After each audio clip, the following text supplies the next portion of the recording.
तो साथियों, मैं खनौरी बॉर्डर के ऊपर एक ऐसी ट्रॉली कह लीजिए, किसान का चलता फिरता घर कह लीजिए, जिसके अंदर सारी सुविधाएं जो हमारे घर के अंदर होती हैं। और जो ये ट्रॉली है, ये किसान यूनियन है जो ढल्लेवाल जी आजकल ਕਰੀਏ ਬਹੁਤ ਹੀ ਨੁਕਸਾਨ ਹੋ ਰਿਹਾ ਸਾਡੇ ਜਵਾਨਾਂ ਦਾ ਔਰ ਬਜ਼ੁਰਗਾਂ ਦਾ ਬਹੁਤ ਹੀ ਜ਼ਿਆਦਾ ਮਤਲਬ ਕਿ ਅਤਿਆਚਾਰ ਕਰ ਰਹੀ ਹੈ ਸਾਡੇ ਨਾਲ। ऐसा हुआ है। ਪੇਜ ਤਾਂ ਸਾਡੀਆਂ ਜੋ ਮੰਗਾਂ ਨੇ ਕਿਸਾਨਾਂ ਦੀਆਂ ਜੋ ਬਿਲਕੁਲ ਜਾਇਜ਼ ਮੰਗਾਂ ਨੇ ਉਹ ਉਹਨਾਂ ਤੇ ਹੀ ਲੈ ਕੇ ਇਹਨੂੰ ਫਸਿਆ ਹੋਇਆ। सुनने में ये आ रहा कि 13 मांग थी आप लोगों की, 13 में से 10 मांग सरकार मान रही है, 3 मांगों पे पेच फंसा हुआ है। अगर आपकी जगजीत सिंह ढल्लेवाल से बात हुई हो किसी साथी की, तो ढल्लेवाल साहब का क्या कहना है? सर, जो 3 मांगे हैं मेन मांगे वही है। सब तो वड्डी मंग तो MSP किसान गरंटी कानून बनाना। जो पहला 13 महीने जो अंदोलन चलिया ਉਹਦੇ 'ਚ ਇਹ ਲੋਕ ਗੱਲ ਮੰਨੇ ਆ भी ਅਸੀਂ ਤੁਹਾਨੂੰ ਗਰੰਟੀ ਕਾਨੂੰਨ ਬਣਾਵਾਂ, ਕਮੇਟੀ ਬਣਾ ਦਾਂਗੇ, ਕਮੇਟੀ ਕਾਨੂੰਨ बना के ਤੁਹਾਨੂੰ देंगे, पर नहीं दिया उसका। फिर ये झूठ। दूसरा बात है स्वामीनाथन की रिपोर्ट को लागू करना। स्वामीनाथन की रिपोर्ट लागू होती है तो किसान की जो आए मोदी सरकार विरोध चलाता है ना, गेहूँ का रेट बनता है।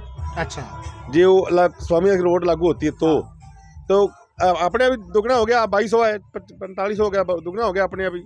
किसान ऑटोमेटिक ही इस झंडे से निकल जाएगा। तीसरा है संपूर्ण मजदूर और किसान का कर्जा माफी करना। अभी ये लोग इस बात को नहीं मान रहे।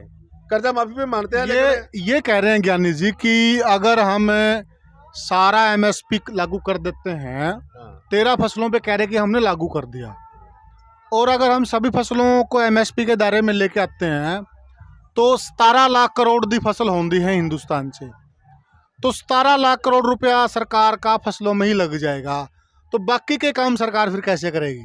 लोगों को जो छोटी लोग हैं, देखिए आप बाजार से चीज़ खरीदने गए हैं, आप 10 रुपए का ले रहे हैं, आपको पता है इसका 8 रुपए MSP है, तो आप 10 में ले लेंगे। और 20 मांग रहा है तो आप बोल सकते हैं अभी इसका तो MSP 10 रुपए है, आप 20 कैसे मांग रहे हो? MRP 10 रुपए है, तुम 20 कैसे मांग रहे हो इसका?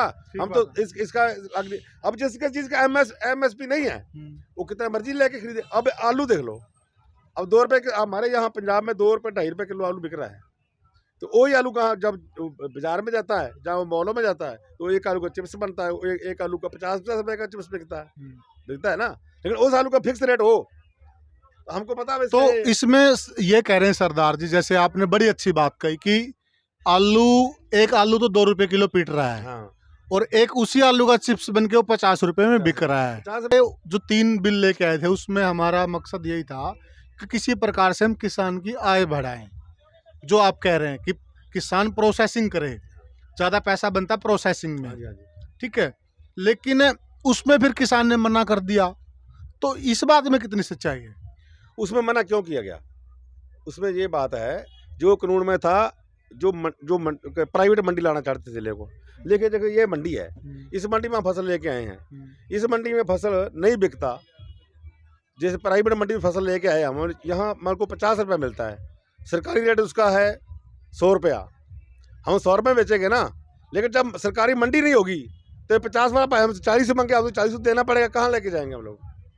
उस कानून का ही आता ना, सरकारी मंडी खत्म करना।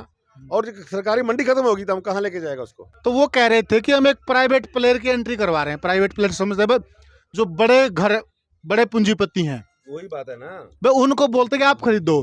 लेकिन किसान उसका भी विरोध करता है कि जब तक बड़ा पूंजीपति नहीं आएगा तो किसान की चीज के दाम नहीं बढ़ेंगे। उनका ऐसा कहना है। इस मोदी सरकार का तो मकसद यही है ना, बड़े बड़े घरानों को फायदा बचाने के लिए सिर्फ, और कुछ नहीं है इनका। क्योंकि जो फंड के देते हैं, जो इनका इलेक्शन में पैसा लगता है, वो सब वही देते हैं, अडानी बानी देते हैं। गाँव का दौरा किया, मंडियों का 15-20 आदमी गए हम, किसी मंडी में एक दाना भी अनाज का नहीं किया। सीधे लोग ट्राली वो लेके आए यहाँ पर, वो वहाँ फेंक दिया, चुक्की लिफ्ट और गिर के चले गए, और उसको बोलते 100 रुपये बच गया। उसमें क्या हुआ, जब उसका हिसाब करने लगे आरतीय से, तो उसने क्या किया, जो उसका भाव का पता किया, भाव तो ठीक था, चलो 100 रुपये बच था, और 5-5 क्विंटल ट्राली का कम तोला, उसका भारी तल कम तोल दिया उसका। वो कंप्यूटर कंडा है, ट्राली उसको ऊपर चढ़ा दिया, क्या पता चलता है? चीटिंग कर ली। वो अभी किसान रो रहा है। फिर उसमें कोई किसी को पर्ची नहीं दिया, मार्केट कोई पर्ची, मार्केट कमेटी का कोई पर्ची नहीं है। कल को सरकार पूछता तेरे पास पैसा कहाँ, हमारे हमने गेहूँ था, मान लो गेहूँ 50 लाख का बेचा, जिसके पास ज्यादा जमीन है, तो मेरे पास कुछ रसीद ही नहीं है, तो कल सरकार पूछेगी तेरे पास पैसा कहाँ से था, हम क्या बताया कहाँ से पैसा आया। फिर कितना किसान तो चलो है ही है, मजदूर कितने को उसमें रोजगार मिलता है, फिर कोई चाय बनाने वाला आता है, कोई रोटी बनाने वाला था, मजदूर को मिलता है ना उसमें। देखो सरदार जी, दिक्कत यही आती है, हमारा दिल इतना बड़ा है, किसान का दिल इतना बड़ा होता है, वो दूसरों की सोचता है कि मंडी बंद हो गई तो मजदूर मारा जाएगा, यही बात है ना। तो एक बात देखिए ना, कोई और नहीं सोचता, शहर वाला बंदा बिल्कुल नहीं सोचता, ठीक है, हम सोचते हैं, क्योंकि किसान को इसलिए अन्नदाता कहते हैं। सोचते हैं जो किसान भाई, जो मजदूर हो हमारे गाँव के ही हैं, हमारे आस पड़ोस के हैं, उसके पास खाना नहीं होगा तो बेचारा कहाँ से खाएगा। जे वो खाना वो कमाई करता है अपने मेहनत के लिए, वो सबके लिए सोचे जो जी। ये किसान ही एक है जो सबको, जैसे जहाँ मांग रही आती है ना, जो मांगती है सरदार जी हम भूखा है, उसको 20 रुपये 100 रुपये दे देते हैं, चलो यार भूखा है इसको बच्चे ने। कोई हमारे यहाँ पे देखो, कोई छोटे छोटे जो इधर से जाते हैं लोग, बिहार से यूपी से आते हैं, वो छोटा बच्चा गोद में उठा लेगी, एक हाथ में छींची पकड़ लेती है, सरदार जी मेरा बच्चा भूखा है, दूध के लिए पैसे दो। मैं ये जानना चाहता हूँ सरदार जी, क्या ऐसा नहीं होगा अगर बड़ा कोई प्लेयर आएगा तो किसान को फायदा होगा, क्योंकि बड़ा प्लेयर माल ज्यादा खरीदेगा? आपको नहीं लगता कि ये ऐसा हो सकता है? सही बात है आपका।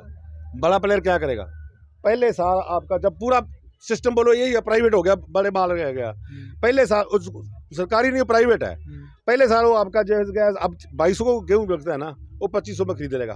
हम ऐसा बात से एग्री हैं, 2500 में खरीद लेगा। अगले साल वो खरीदेगा 2200, 2400 में, 2300 में। तीसरा साल पूरा मंडी बंद हो गया, वो बोलेगा मेरे को घाटा पड़ रहा है, मैं तो खरीदूंगा 1500 में। अब देना है तो दो, नहीं देना तो जहां पर बिकना है बिक्री कर तो बेच लो। इसलिए तो फिर किसान कहाँ बिकेगा? एक मिनट, इसलिए किसान चाहता है कि भाई कानून बन जाए, हाँ, इससे कम ना बिके। हाँ, जैसे मान लो करोड़ 2000 करोड़ बन जाए गेहूं का, जी 2000 से कम नहीं कोई खरीदेगा, कोई नहीं, उससे ऊपर खरीदना तो उसमें चाहे प्राइवेट खरीदे, कोई खरीद ले, चाहे सरकार खरीदे, कोई गारंटी, इसलिए अडानी खरीदे चाहे अंबानी खरीदे, गारंटी कानून इसलिए बोल रहे हैं हम लोग ना, गारंटी कानून बन जाए। एमएसपी तो इसका एमएसपी इतना है, चाहे 2 रुपए कम कर दे जी, लेकिन एमएसपी पक्का होना चाहिए जी। जो खरीदे व्यापारी खरीदे उससे ऊपर खरीदे जी, उसके कम ना खरीदे जी। लेकिन ऐसे ये इसीलिए तो लिख नहीं रहे हो जी, जब 2 साल खरीदेंगे 3 साल खरीदेंगे तो उसको बस बोलेंगे अब तो 1000 रुपये लेगा। बिहार में क्या हो रहा है, यूपी में क्या हो रहा है, यही हो रहा है। साथियों, इतनी देर से हम जो बात कर रहे थे, हम यही बात आप तक पहुंचाना चाहते थे कि असल में दिक्कत कहां पर है। असल जो ये हमारे साथ जगजीत सिंह ढल्लेवाला की जो यूनियन है उसके नेता हैं, और इन्होंने खुल के बताया कि हमें डर कहाँ है। इनका डर ये है कि कोई भी खरीदे, लेकिन एक फिक्स हो जाए, एक लाइन फिक्स हो जाए। जैसे हम लोगों को पता है कि हमारे गांव की जो सीम है, हमारे गांव के जो खेत है यहाँ तक हैं, इसके बाद अगले गांव के खेत शुरू हो गए हैं, क्योंकि वो पता है ना हमें। तो भाई एक बन जाए ना, एक सीम बन जाए, एक रेखा खींच दी जाए, एक लाइन खींच दी जाए कि फसल बिकेगी इस रेट में, इससे नीचे कोई खरीदेगा वो सजा का हकदार होगा, उस पर केस चलेगा, उस पर मुकदमा चलेगा, उसको जेल में डाल दिया जाएगा। किसान ये चाहता है।